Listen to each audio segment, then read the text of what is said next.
ଆଜି ତୋରି ପାଇଁ ତୋ ପାଇଁ ସିରିଏଲରେ ଦେଖିବାକୁ ପାଇବେ ସମସ୍ତେ ଥିବାବେଳେ ଜେଜେବାପା କହିବେ ରାମ ଚିକି ବୋଉମାକୁ ଏ ଉପହାରଟା ପିନ୍ଧେଇ ଦେ, ସବୁବେଳେ ଏଇଟା ତମ ଦୁହିଁଙ୍କ ପ୍ରେମର ପ୍ରତୀକ ହେଇକି ରହିବ।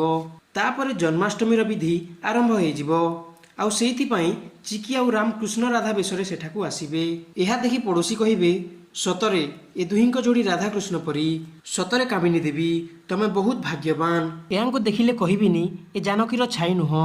ତାପରେ କାମିନୀ କହିବେ ଦେଖନ୍ତୁ କୌଣସି ଅନାଥକୁ ମୋ ଝିଅ ଜାନକୀ ସହିତ ତୁଳନା କରନ୍ତୁନି। କୋଉଠି ମୋ ଝିଅ ଜାନକୀ ଆଉ କୋଉଠି ଏ ମିଛେଇ। ତାପରେ ରାମ ଆଉ ଚିକି ଆଳତୀ କରିବାକୁ ଲାଗିବେ। ଏହା ଦେଖି ରୁହି କହିବ ଏ ଭଲ ପାଇବା ତ ତୋ ଭାଗ୍ୟରେ ନାହିଁ ଚିକି। ଏବେ ଦେଖ ତୁ ମୁଁ ତୋ ଜୀବନର ଖୁସି କେମିତି ଛଡ଼େଇ ନେଉଛି। ତାପରେ ଆଳତୀ ସରିଯିବ ଆଉ ନିଧି କହିବେ ଏବେ ତ ପୂଜା ସରିଲା, ତାହେଲେ ଏବେ ଆମର ରାଧା ଆଉ କୃଷ୍ଣ ତାଙ୍କ ପ୍ରେମ କାହାଣୀ ଆମ ସମସ୍ତଙ୍କୁ ଶୁଣେଇବେ ନା ନାହିଁ। ତାପରେ ରାମ ଆଉ ଚିକି ଡ୍ୟାନ୍ସ କରିବେ।